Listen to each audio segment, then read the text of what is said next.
I'm just free now. I feel like I don't have handcuffs on me. I'm not like bound to these expectations that like a society or a career or a sport can put on me anymore. It's freeing post, uncoupling.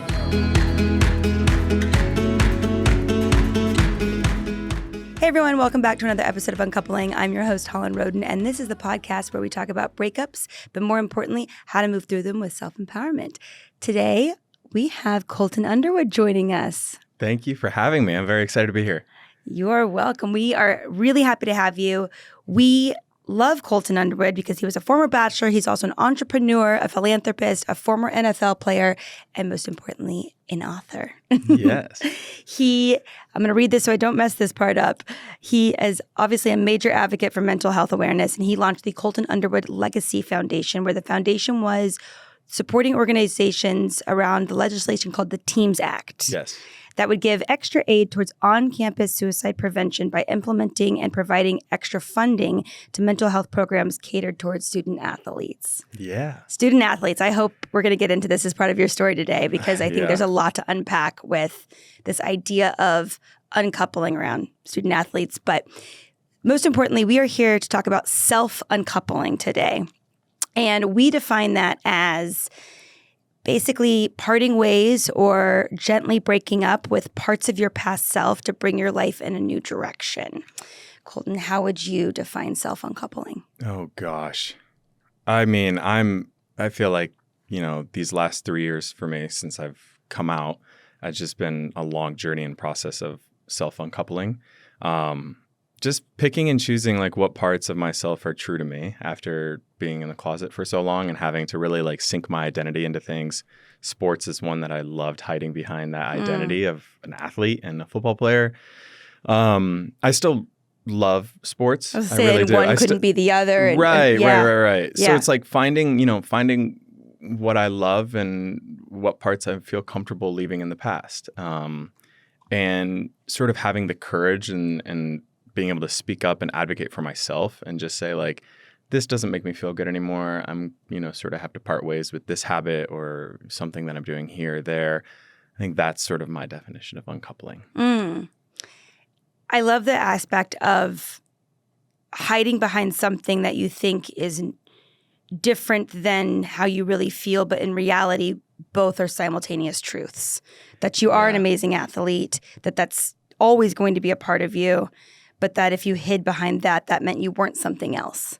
Yeah, I think what was sort of confusing for me and why I think I stayed closeted so long was I was a walking contradiction. And I really did not know that I could be gay and also play football and be good at it. And, the representation was one thing that you didn't see a lot of queer athletes at the time, especially, male queer athletes. But it sort of confused me too, because then I was like, oh, I can be attracted to women, but like I don't prefer it. But maybe I have to lean into this because like if I want to be good at sports, I need to be straight. And that was a narrative that you just had. Yeah, you didn't have any modeling growing up. And by the time you know it, you're 28 years in, and you have all of these sort of webs of lies and manipulating situations because you're like hidden and in the closet, and you're suppressing a part of you that is human and so important, but you did it to survive and to have a good career. And it was very tricky and it's like hard. You were not a reliable narrator in your own head of trying to navigate how to live your true self. Totally. A lot of rewrites for me. A lot of rewrites. So is there something you consider your self-uncoupling? Like, is there what aspects do you feel like you've had to self-uncouple? I think, I don't know if there is like a specific example I can give right now off the top of my head. I think there is a lot of me. I'm a little bit more in touch with my feminine energy. And what I mean by that is like any time that there was anything that I wanted to do that was labeled feminine or it was more of a women's tendency, I would shy away from because I didn't want to be exposed in the locker room. What's an example of that? Leaning into fashion, which I know nowadays is more socially acceptable for athletes, but like when I was playing, it was not. leaning into fashion, just being emotional, being able to cry. Like you're built and wired as a player to like not let people know in that the they're locker getting to room, you. like when you would lose a game, did you just feel But you're supposed to be angry and upset. And I was like, what if I want to like be sad and cry?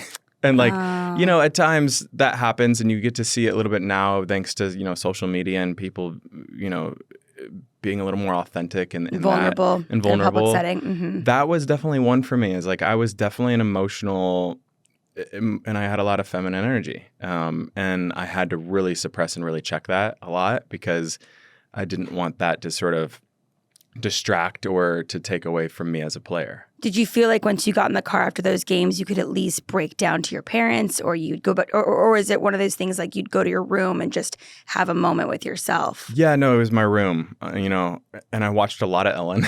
I was like up till midnight, 1 a.m. just watching Ellen videos. Like I like very the much dancing did it. At the beginning of her Everything, like, the interviews, all, everything. like, Her stand the up, heartfelt stuff. I would like sobbing at her, like presenting checks to people who need it, and making amazing surprises. Like it, like I don't know. That's just like a random example, but that was how I did. I had my emotional moments. Was definitely in private. My life was very. Football was my identity 360 to my family, to my friends. Everybody knew me as that, and I wanted to keep it like that, which gets lonely and isolating. You had to separate two different parallel lives very early on. Yes. Of this, like you said, this autopilot of, I grew up with a lot of siblings that are all in very competitive sports from a very young age. So growing up on that timeline of like, eat breakfast, you've got practice after this, when are you going to do, it was just that on a loop. Totally. Structure in my schedule is what allowed me to hide through everything. Being able to have an excuse that I had to get up at 6 a.m. to go train. So I'm not going to go out distractions. I had plenty of excuses to be able to hide any part of me that I wanted to. I do find it interesting, though, that you are such a mental health advocate and philanthropist really from college on. I mean, you were really involved. And then as a kid, empathy and that dopamine hit of someone elated because a massive problem's getting fixed in their life by a paycheck or being noticed. Yeah. That's such an interesting parallel between when you were a kid and that was your outlet, was empathy to other people. Yeah. And that surprise, we're going to help you. And that's what you connected from Ellen to what you do as an adult today. Totally. I think, and there was a lot of me that probably was jealous and envious that I could not live the life, that I got to see people living. Even like our mutual friend, Colton Haynes. Yes. Like, Colton. I remember watching queer people from afar and saying like, oh, that looks so fun. Like, I just wish that, like, I could have that experience. But I knew I couldn't, in my mind, I could not keep playing at the highest level that I wanted to play football at and be like that. So there's many, many examples of many, many people that, like, I would never, like, even follow on social media. And social media was new while I was in college. But I really was careful. I was so aware. I was so strategic. And I was so, manipulative and like all these different things that I felt like I had to be in a way of defense, I guess.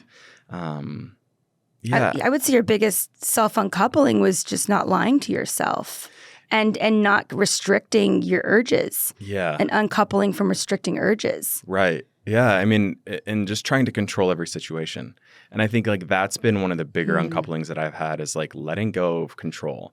And really sitting with like, what is meant to be is meant to be.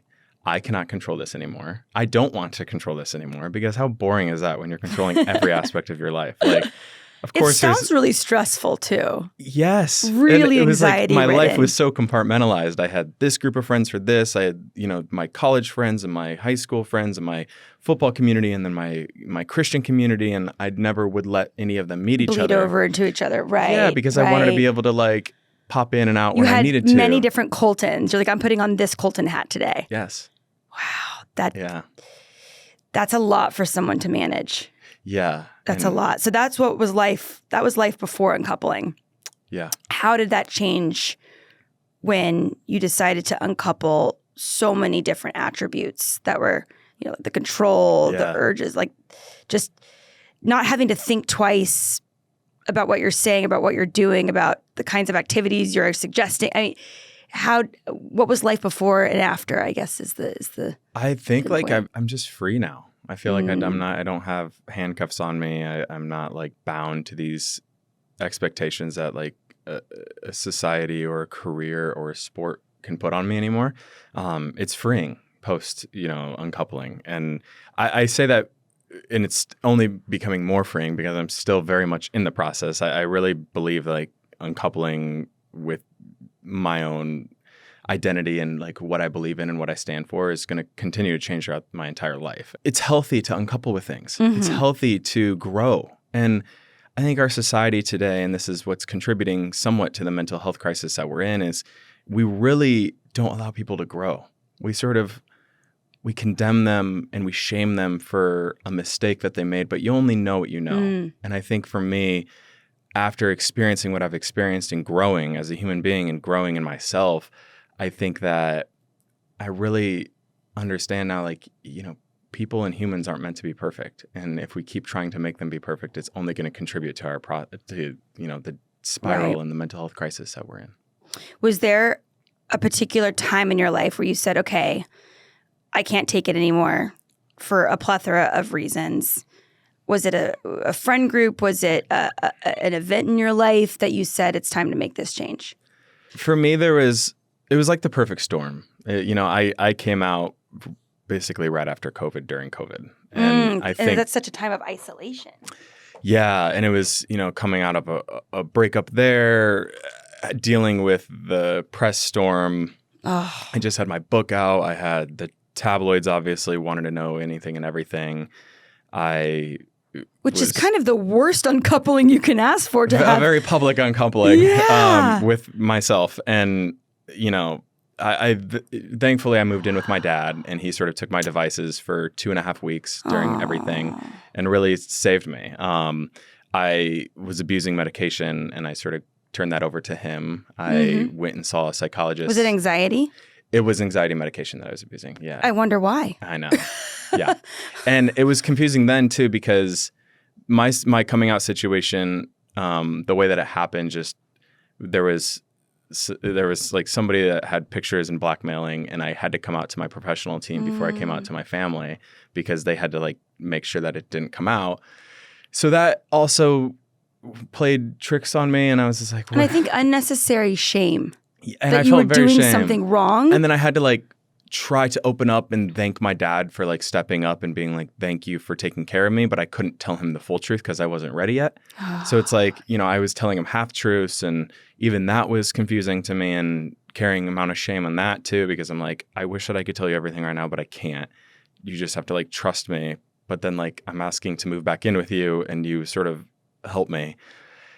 That's so many tough. angles. Yeah, it was tough. So like now that I'm on the other side of it, I just like really have an appreciation for like the younger me, and I definitely can recognize things that I could have done better. But also like what was thrown on my plate as just a human being, it was not fair. I don't know. I mean, I didn't have the right support system set up. But I just think misplacing self-shame and self-guilt, like you're a criminal, like you've done something wrong, like the kind of shame that one would think about betrayal. It's not necessarily betrayal to other people if you're also doing it to yourself. Yeah. So it's like shaming yourself for feeling like you've literally done something wrong externally to other people, but it's really just a misguided path within yourself. And that, totally, unfortunately, there are going to be there's going to be collateral damage of hurt feelings outside of you. Yeah. But that doesn't necessarily mean you did something wrong when you've been misguided societally from when you were a child. And this doesn't just apply to you. This applies to so many other people. Yeah. And I think like one thing I've learned is like, I think it is okay at times to feel shame as long as you can grow from it. I think it is a healthy, especially for queer people coming out, in my experience, like, everybody experiences shame and hurts people in their life. whether, people thought that you should have trusted them earlier. There's that aspect too. There's that aspect too. And, right. and it's like, even my mom, she's like, why didn't you tell me earlier you're going through this? And I mean, you build up a number of reasons in your head of why. Why you chose to keep it from literally the two people who brought you into this world. But like, that's part of the culture that I was raised in the Midwest, and athletes and religion and on all these things. Like, I just sort of gritted my teeth and tried to get through it. So the people you felt most comfortable sharing this news with first I had the most to lose with them. So I think like that was sort of in my head, is like, I wouldn't be okay if like they would have walked. So I didn't even want to make that an opportunity or a choice. Who was the first person that you, for lack of a better term, came out to? Yeah, I came out to my mom. Your mom first. And she was the best. She actually had... And your parents are still married? No, they're separated. They're separated. They separated in college. And then, while I was going through all this, I moved in with my dad to take care. But my mom and I are more friends. Okay. Than a mother, and she's heard me say that before, so she won't be offended. Mother-son we have more of a relationship. friendship than like a mother-son relationship, and I love it. Like, I wouldn't change it. It was weird at first, but now I'm like good with it. But I came out to her, and I kid you not, I was not publicly out at the time. And we went for lunch the next week, and she already had a rainbow sticker on her car. And I was like, Mom. Aww. I was like, granted, she lives in Denver, so like there's no paparazzi or no photos going to be taken. But I was like, it was like sort of cool, but at the same time, I'm like, no one else knows. I was like, you can't like, how are you going to explain this to your friends? Like if they see, she's like, I'm an ally. And I was like, okay, great. You're an ally. And she's the best. I really like. Well, she had your best interest at heart, even if you're worried about a million other things Dad doesn't know yet. Right. You had to come out to your team because of a logistical situation. My coaches were even harder and I think like that's also why I'm doing the work that I'm doing for college athletes now. I actually put more pressure on coming out to my coaches than I did my parents. Why do you think that is? Because I sort of was trained and brainwashed to like really make them proud throughout my entire career. And that meant not making them proud. Yeah. Yeah. It meant, for sure, deceiving or feeling like I lied to them for the 4 years that I played for them. But it's so interesting how we view a lie. Yeah. When sexuality and athletic performance have genetically nothing to do with each other. I know. And it's... it's wild to me that I think that's just a testament to show what was going on in America. Are you an 80s baby? No, 90. 90s baby, 92 baby. That's still going. I was mid to late 80s, and an early 90s baby is just inherently put on this like path that has a certain current going a certain direction. Yeah. And you weren't really aware of what was happening until you were already in the current down the river. Yeah, that's such a great way to put it. Yeah, so it's not like you set up the current. It's not like you dug out the river. No. You just were another pebble, you're another salmon just running the river. It's, when I look back, it really was the perfect storm for me, of growing up in the church, growing up as an athlete, growing up in the Midwest, as I can say, Absolutely. I know for a fact is different. And then sort of getting to see social media somewhat in college was a little, becoming envious and seeing YouTube and watching, like I said, Ellen and all these. So social media was a big outlet for you in general. It was just representation. The year that I entered the draft, Michael Sam was in the draft as well. So Michael Sam was the first out openly gay player to like enter. Michael Sam. Yeah. So and how old were you when he was entering the draft? We were the same age. Oh wow. So we were in the same draft class. You could see how much I know about sports. Right. So what was interesting for me is I had this guy who was like a trailblazer and gay and out, and the media publicly was so accepting and like loved following the story, but I was in another locker room. So I got to hear sort of the bullying that went on behind the scenes. And that was what was a little eye-opening for me, is like, I was like, oh, this guy should have been able to get me out of the closet. And instead he drove me further in because you're hearing the reaction. So privately, the public reaction was all okay and supportive. For the most part, there was definitely he still had to go through some unfair statements and things. But you're seeing the real story behind the scenes of yes. personal reactions, and you thought it just reaffirmed why you had 9 personalities. For sure. And it pushed you further. And so how old were you at that point? I was 22, I want to say. Okay. Yeah, 22 when I entered in playing football. And how old are you now? I'm 31. 31. 31, yeah. And that then I was like only 20. 9 years ago. Yeah. That's not even a decade. Yeah. You've really... I feel like I've lived 3 lives. That's the easiest way to put it for me is like I've lived my football life, I've lived my bachelor life, and then now I'm living my out life and my best life.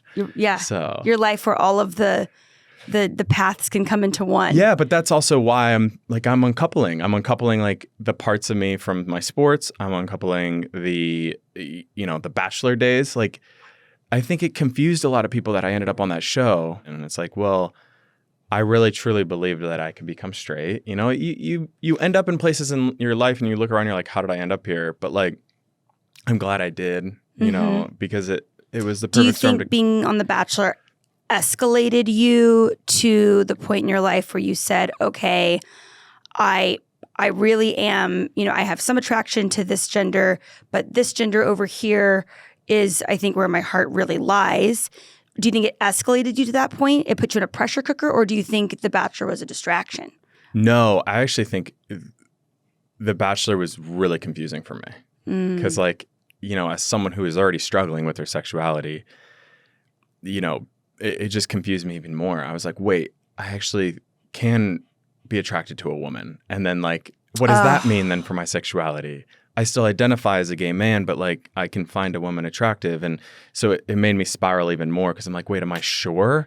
And it started as like, it was easy when I could tell myself like, this is the way that I'm going to do self-conversion therapy. And like, when I get engaged, I'm going to commit more and more. And then it's like, oh, you actually start believing something. It just was like, it was really confusing. I had a friend who really struggled with coming out. Yeah. And he did grow up in the church as well, in the South. And he said, I knew for many years. And he would continuously sort of go on these talks or rants, you could even call them, about different women. And it's not my place to say maybe there is an attraction to a woman. Right. Fluidity is something, thank God. One of the good things about Gen Z is they're really opening up this door about not putting labels on something. I love that, by the way. And that's amazing. I would rather somebody be slow to label themselves than to mislabel them early on. Because I think like that was, I wish, and I know like, when I came out, there was people like, oh, you had it easy. You were so masculine and presenting and you could fit in. I was like, well, in the same breath, you're calling that easy.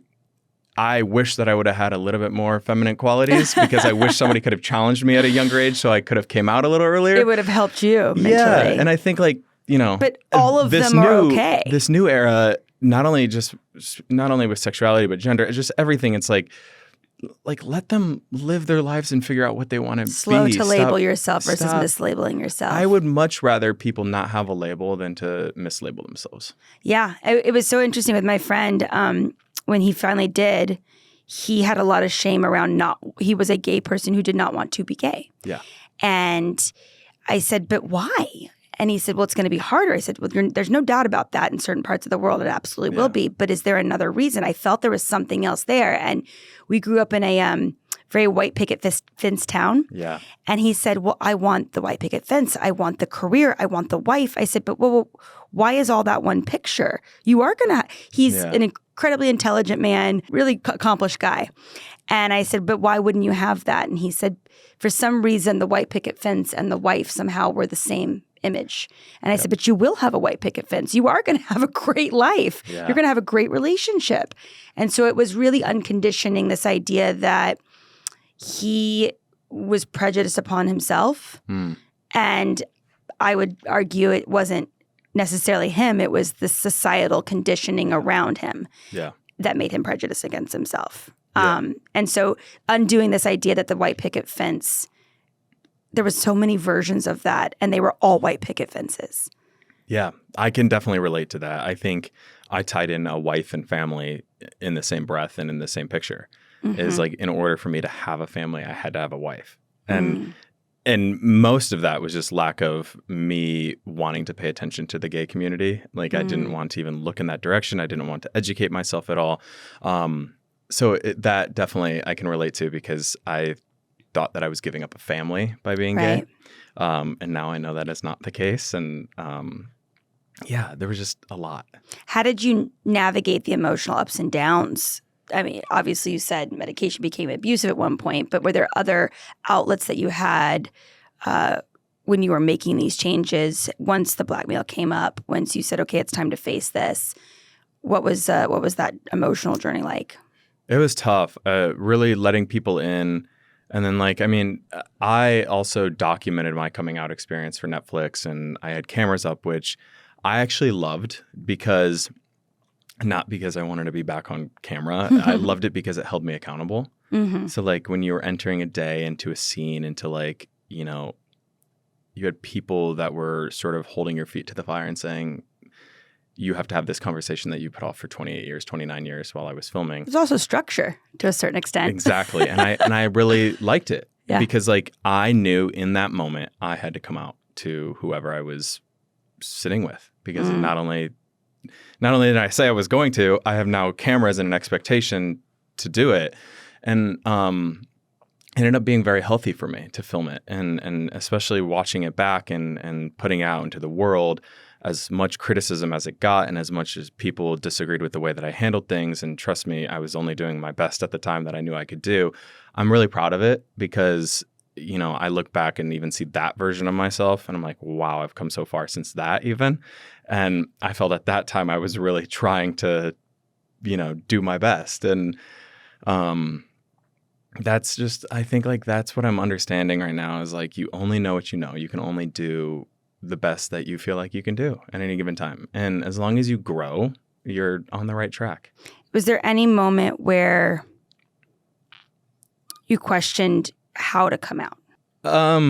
Yeah, because I didn't want it to come out in the tabloids. I didn't want it to come out not on my terms. I wanted to control the narrative, which we're talking about releasing. I was talking about releasing control and not being in control. That was definitely one that I needed to have a little control over.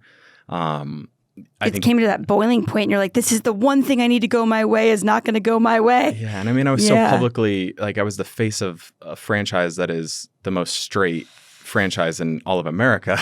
So it's you can't, you can't really undo that. Yeah. And then once somebody does, it becomes a whole media storm in itself. And I was really scared about how all of that was going to be handled and come out if it wasn't from my mouth and from my, my point of view and what I went through. So, yeah, it just. Did you feel like you felt any compassion from either anybody in the Bachelor world or outside of the Bachelor world of there's one way of looking at the story of, oh, he's deceived everybody. But at the same time, there's this man walked into something, what's going on internally with that person, that they felt the need to do this. What does that say about their internal struggle, about their internal argument with themselves? Yeah, and having compassion around that. I still see, comments even to this day of how did you go on, that show and lie and deceive everybody? And it's I think people are asking the wrong questions at times. Mm-hmm. It's how did someone like me get into that position? Right. That's the real question. That's the real question. Exactly. It's why did someone like me have to put themselves in that position to put on, this front that they wanted to become straight and to try conversion therapy on themselves and all of these things? It's, we're asking the wrong questions a lot of times in our society and days. There's this case right now, and there's this scenario that came up, and it's Ole Miss football. There's this player who he went through a mental health crisis and didn't speak to his coaches for 2 weeks. He was on scholarship, and it's became a big story in the last 2 weeks. And right now everybody's like, well, he should be fired. He didn't talk to his coaches and his teammates for 2 weeks. And the question people should be asking is, why didn't he feel safe or comfortable talking to his coaches or his peers? Why did he? What? And it's a big. There's a lawsuit going on, and it's a big story.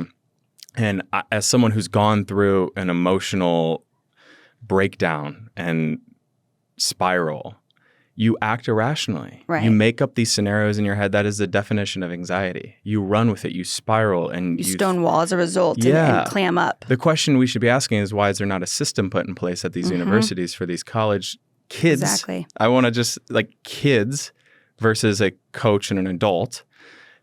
Why aren't we putting them why aren't we giving them a chance to succeed? Why aren't we giving them a chance to get the help that they need? It's college after all. and I think that's my point right now is we're asking the wrong questions. We're really sort of putting this pressure on people to be perfect instead of giving them an opportunity to grow and prove to themselves and prove to you that they can grow into the best version of themselves. Compassion, I think, is really missing. And thank God, I think it's slowly changing. But like you said, you're an early 90s baby. This particular young man is, I think, an early 2000s baby. Yes. And he's still feeling the conditioning of structure and hide. And you can only be forward facing when you're a fighter and you're at your best. Yeah. And you're ready to play the game, and anything else is just byproduct and waste. And there's no room for nuance. And it changes for cultures too. I mean, this is a young black man too. That comes from a completely different culture and background than, my experience and what I went through. But, that was what was beautiful about being in a locker room is the melting pot of cultures. And even when we put those pads and those jerseys on, we were one unit, and we didn't care if, one of my good friends and still is to this day is from a not so great part in Milwaukee, and him and I found something in common and became friends. Nowhere in life would I became friends with someone from that area or what he's gone through. One of the beautiful babies of sports. Yes. And that's the part when you're talking about uncoupling, I want to keep that part. I want to keep the melting pot of what a locker room was. I want to keep a diverse group of friends. I want to keep the perspective that we're all on the same team, although we are so different. That's the beauty of sport and why you're do you regret playing? It's no. I loved so many things about football. I loved the structure. I loved how it taught me how to have a work ethic. I loved the melting pot culture of the locker rooms. There's so many great parts from that I'm definitely keeping with me. So there's the habits you want to carry forward in there's your for life. Sure. I think that's the healthy part of uncoupling with yourself too is you really have to take a step back and not be too jaded. Yes, I could blame somewhat of my staying in the closet on sport, but I also have to point out the positives that I had in my life. I wouldn't be as successful today if I didn't carry on the work ethic that Do you feel sports diet, taught me. Exercise, a certain push-through mentality, although there has to be nuance with push-through, but there's a certain amount of, I forget who says it. There's somebody that said, one of these self-help podcasts said 40%, when you give your all, it's usually 40%. And you don't realize that it's Jesse Itzler, Sarah Blakely's husband from Spanx. And so he's this ultra marathon runner, and he invited a SEAL to live in his house. And he said, how many push-ups can you do? He did 6. He's okay, do 2 more. He's okay, now we're going to do 100 more. He's I can't do 100 more. He's we'll get it 100 more. It took many days, but they got through 100 more. And he said the 6 plus 2 was only 40%. Usually when you're giving your all, it might take a long time and a lot of nuance to get the rest out of you. Yeah. But so do you feel there's any habits you've carried through? Yeah. So that have helped you in adulthood? For sure. And just as much as there's been positives that have come from keeping my work ethic and what football has taught me, the one thing I am sort of leaving behind and uncoupling with is valuing my self-worth off of the success that I have in my career. So it was easy for me to do that when I was playing football because I had stats, I had wins and losses, I had games that I was playing. So it was very easy. Numerically tracked. It was very easy for me to say I'm winning right now. I'm doing well right now. I'm now making money when I started playing professionally. So my self-worth, I tied that together. So I tied my stats and how successful I was. And then now I'm in this business, which is very up and down. Yes. And I early on was really very much so taking that same approach of valuing my self-worth and giving myself kudos and pumping myself up, and then of when it goes away, right? Like, like oh very yes, well, I know. like, oh yes, I you know. can be on all the billboards, on all the doing all the press, and then all of a sudden nobody's talking about you, and you're like, wait, I'm not I feel like a failure. I feel like I'm a not, failure, yeah. and I'm not successful anymore. And then, and so I'm leaving that behind. Thank God. I was going to say. I'm leaving that behind. It's a work in progress. That's the one that I'm currently in right now, is very much so trying to continue to work my hardest without, I'm trying to be easier. Like, I'm kinder to myself. More I really want to keep working hard, but I have to realize that, like, even if I can't get it right now, I still can find little moments of success throughout the day. Well, and the beautiful part about being an adult is you were living parallel lives of different parts of your personality and identity. The great thing about parallel lives as an adult is you can have a professional life. Yeah. And your personal life, meaning like your community, your hobbies, your interests are actually what defines you. Yeah. And your professional life is another parallel life that is no longer connected to your identity. Well, see, for me, though, that was one and the same because I did a reality TV show. Right. So my private life was not private anymore.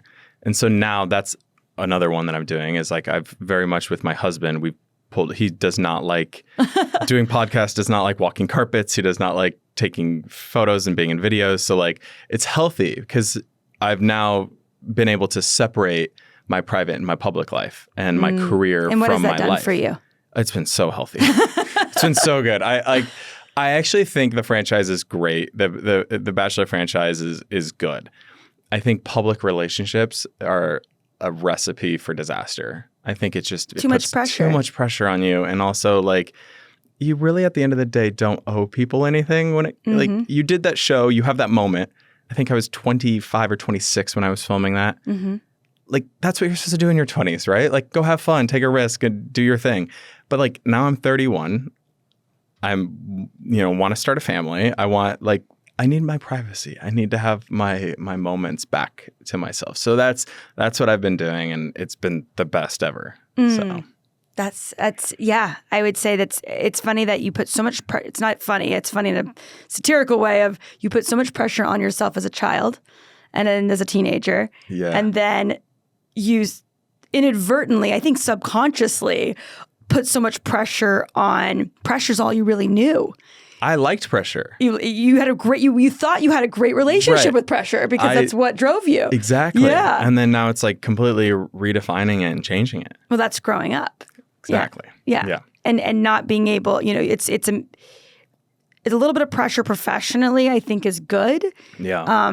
Keeps the drive and the motivation, but personally, there's way too much nuance in a personal relationship to put a lot of pressure on that. Yeah. And especially if one party is public facing and the other isn't, there's no reason that there should be any expectation or, obligation to have to overshare. And were there any unexpected hurdles that you just did not see coming at all? Like, once now that you've entered and pivoted to a more authentic version of yourself and a much calmer version and not as anxiously ridden, is there anything that you've, it's almost like when you expect as an actor, you're like, oh, well, once I get this, I'll be happy. Or once I get this, I'll be filled. Is there any unexpected hurdle you've seen on the quote unquote other side that you're like, oh, and this is actually just me. And this is a character flaw that I personally have that has nothing to do with my sexuality. Yeah. Grappled with. I think that I had like a weird, I didn't really ever have like an emotional relationship with a man. So there was always that like hesitation for me. It's like, well, how do you know if you haven't been in an emotional relationship? It's only been purely physical, and like you carried a lot of shame around that. And then after being in a relationship with Jordan, my husband, it's the healthiest and best thing. I love being with a man. It's just like, it's so much easier communicating. And I can compare that because I did date women. So it's like, I just like know the dynamic of the relationship, and it's so much different. I sort of needed that energy in my life, and I needed that. So, yeah, you can't explain it until you're in it and you experience it. Are you glad that you took the path that you did? I am. I mean, as messy and as wild as it was, and probably still will be at times in our life. I am, because I don't think there would have been a scenario or situation in my life that would have forced me out like that did. Mm-hmm. I was going to say, I mean, you sound like a pretty determined, just been in grin and bear it kind of guy. And so, your mental strength is pretty insurmountable, especially it's not surprising when you were carrying so much pressure on yourself as a child. Yeah. That it was going to take swinging from the rafters to really make you look at yourself in the mirror. Yeah, and I think that's now why I'm so focused on doing what I'm doing in DC, is just because like when I can now reflect on my life and figure out where did this pressure start, it all points back to college. And those are your formative days, and like you're really trying to figure yourself out. You're not a man yet or a woman yet, but you're also not a boy or a girl, and Britney Spears said it right, guys. Yeah. So it's like, how can I help and impact the most amount of people? And what we're doing with this bill and the Teams Act is, I think, going to be super impactful and powerful to a lot of kids and young adults out there.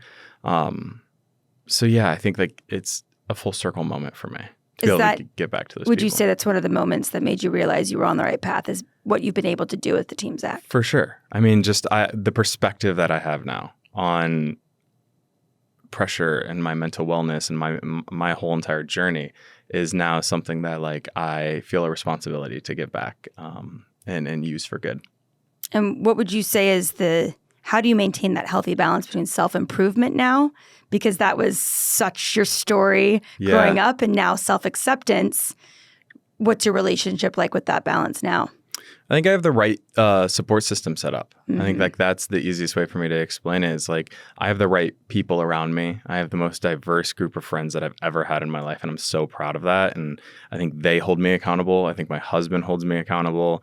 I actually have people that I've let in enough to now be able to call me out on things or moments or actions or just anything that like does not sit right, versus in the past, my life was so compartmentalized and I didn't let people in enough to let them feel comfortable to call me out on anything.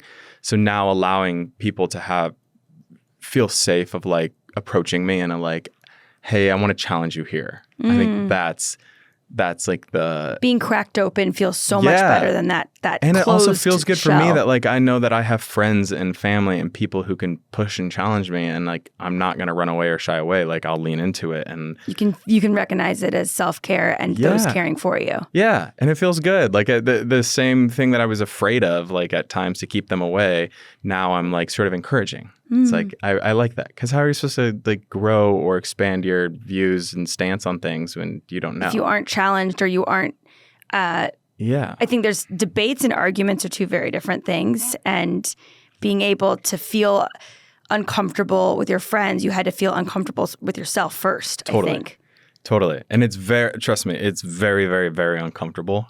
The whole coming out experience was very uncomfortable for me, but I'm sort of in this phase of life where I'm like, I love uncomfortable moments now, because it's like there's an appreciation and a takeaway after they happen that you only get in those moments.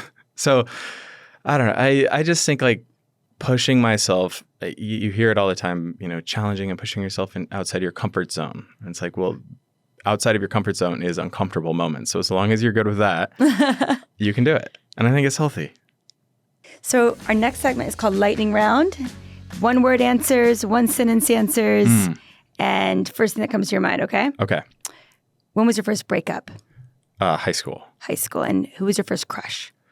Oh, gosh. Jennifer Aniston. Jennifer Aniston. Donuts or bagels? Donuts. What is your go-to breakup movie? How to Lose a Guy in 10 Days. That's a great one. What is your breakup song? Or band, album? Oh, Usher. Usher. Stress food. Nachos. First thing you did after breakups? Exercised. That's the athlete in you. Yes. What is your number one red flag? Poor communication. And what is your number one green flag? Vulnerability. What is one fun quirk of yours that you love, or that your partner loves about you? I'm the worst singer, but I still love to sing. And what was the moment you knew Jordan, your husband, was the one? After our first weekend together. You just knew. I just knew. Like, I don't know, the first time we held hands. Oh. Yeah. Our last segment is Words of Wisdom. Okay. And we ask all our guests at the end of our interviews something that helped guide you through your own self-coupling or a piece of advice you would help someone contemplating their own self-coupling. The thing that I've been realizing and that I think can help people is to stop comparing traumas. Nobody's journey and nobody's trauma is the same. I think having an appreciation and patience, not only with yourself, but with other people is the healthiest way to go. I think trauma is something that is not meant to be compared. Trauma is not meant to be compared. Yeah. Have compassion. Compassion. That's the biggest one. Compassion and love. Self-compassion and external compassion. Yes. Well, thank you so much for being so candid. And self-breakups are such... Have you ever read The Artist's Way? I haven't. I'm going to write that down, though. I will. Yes, okay, Julie Care. It's a great, you take yourself on dates and you go through this process of discovering your... I could have used that a couple years ago.